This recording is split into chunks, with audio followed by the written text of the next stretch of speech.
Les Madridistas, après cette qualification en Ligue des Champions face au Sheriff Tiraspol, le Real Madrid enchaîne avec un gros choc face au FC Séville. C'est demain au Santiago Bernabéu à 21h.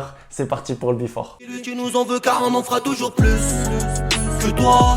Les Madridistas, c'est Nono, j'espère que vous allez bien. On se retrouve dans l'avant-match de ce Real Madrid FC Séville, une équipe du FC Séville qui n'a pas gagné à Madrid depuis 2008 avec 13 défaites et un match nul. Attention aux hommes de Lopetegui qui restent sur une victoire en Ligue des Champions. Une équipe de Séville qui a un calendrier chaud bouillant pour cette fin novembre, pour le mois de décembre, tout comme nous les Madridistas, avec la réception de Villarreal, le déplacement à Salzbourg pour la Ligue des Champions, le déplacement à Bilbao, la réception de l'Atlético Madrid et juste avant Noël, en cadeau, la réception du Barça. Donc gros calendrier pour les Sévillans, gros calendrier pour ce Real Madrid aussi. On affronte tout simplement la meilleure défense de Liga avec seulement 9 buts encaissés et c'est pas pour rien. Très bonne défense, très grand gardien Bono dans les cages et puis à seulement 2 points du Real Madrid.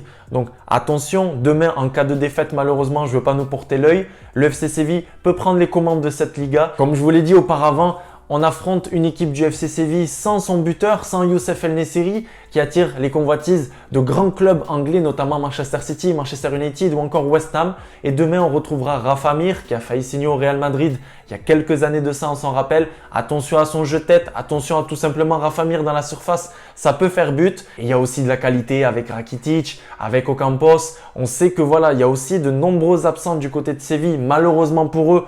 Heureusement pour nous, j'ai envie de dire, ça fait partie du truc. De notre côté, conférence de presse de Carlo Ancelotti aujourd'hui qui nous a rassuré sur une chose. Alaba est de retour, les gars.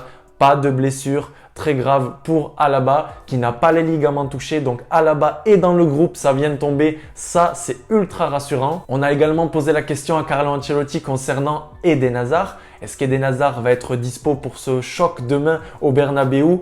Eden Hazard n'est pas dans le groupe. Encore une fois, j'ai envie de vous dire, c'est pas étonnant. Il y a eu cette gastro qui l'a empêché de jouer face à Granada, face au Sheriff Tiraspol cette semaine. Et puis là, apparemment, c'est toujours pas bon. Il s'est entraîné aujourd'hui, tout comme Alaba. C'est rassurant dans le sens où il était là avec le reste de ses coéquipiers, mais apparemment il n'est pas dans un état optimal pour pouvoir jouer demain face aux hommes de Lopetegui. Donc pas d'Eden Hazard, c'est l'information de cette journée, de cette conférence de presse. Pas d'Eden Hazard, mais une bonne nouvelle au milieu de terrain avec le retour de notre chouchou, l'Uruguayen Valverde qui va être là pour pouvoir un petit peu reposer Luka Modric et Toni Kroos lors du match face à Bilbao. Du moins, je pense que c'est ce que va faire Carlo Ancelotti. Je pense que demain, on verra notre milieu légendaire, Casemiro, Toni Kroos et puis Luka Modric qui nous ont sorti encore une masterclass face à cette équipe du Sheriff Tiraspol cette semaine. Mais attention une chose, pour le moment, il faut être cash, on n'a pas affronté de grandes équipes ou du moins d'équipes très costauds. On a eu ce match au San Siro pour moi face à l'Inter. On a eu le Classico. C'est vrai que le FC Barcelone est dans une situation spéciale. Donc est-ce qu'on peut vraiment juger ce Classico, cette victoire? Elle fait du bien. C'est toujours bien de gagner un Classico, mais c'est plus le Barça d'avant. Donc là, il ne faut pas prendre de confiance. Le match de demain, il va pouvoir vraiment arriver comme un test. On va pouvoir avoir un défi, se dire est-ce qu'on est capable de gagner cette équipe de Séville?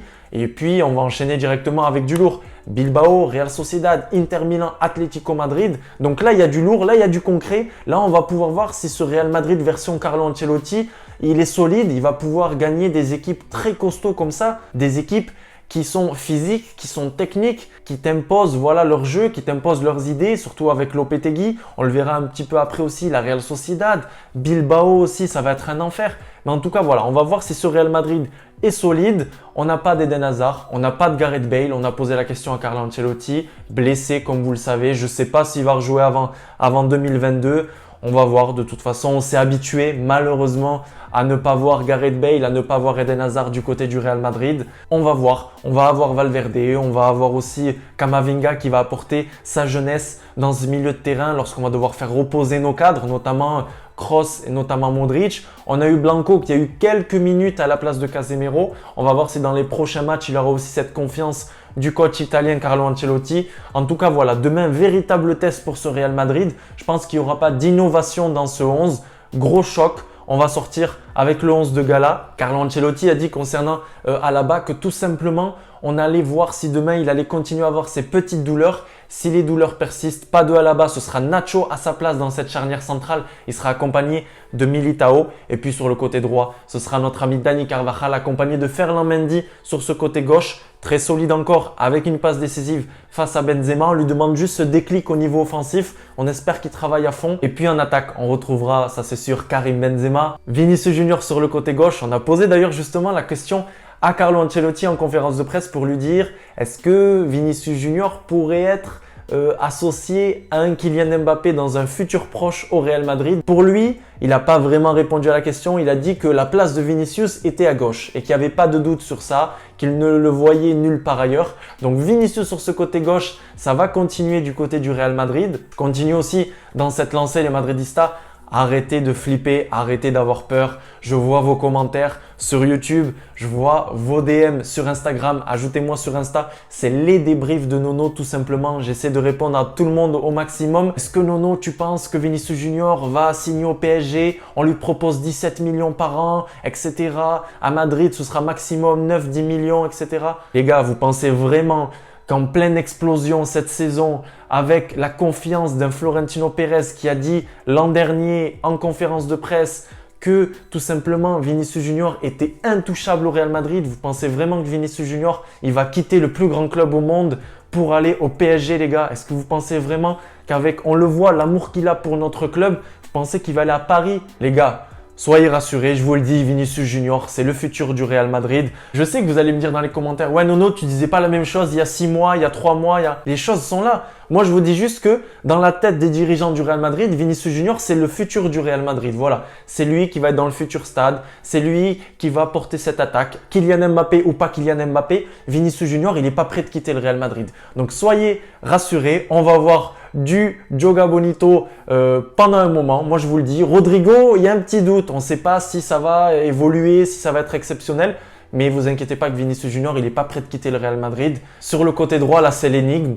Plutôt Asensio, plutôt Rodrigo. Rodrigo, auteur d'un bon match face au Sheriff Tiraspol, encore un tout petit peu timide. N'oublions pas, je le répète encore une fois, qu'il n'est pas sur son côté. Asensio aussi qui a marqué des points face à Granada avec ce but et même avec son activité lors du match. Donc voilà, à chaque fois, et on le voit sur AS, sur Marca, dans les différents journaux, le petit doute qui persiste, c'est ce côté droit du Real Madrid, plutôt Asensio, plutôt Rodrigo. Donc voilà, vous dites-moi sur le côté quel joueur vous voulez voir, plutôt Asensio, plutôt Rodrigo.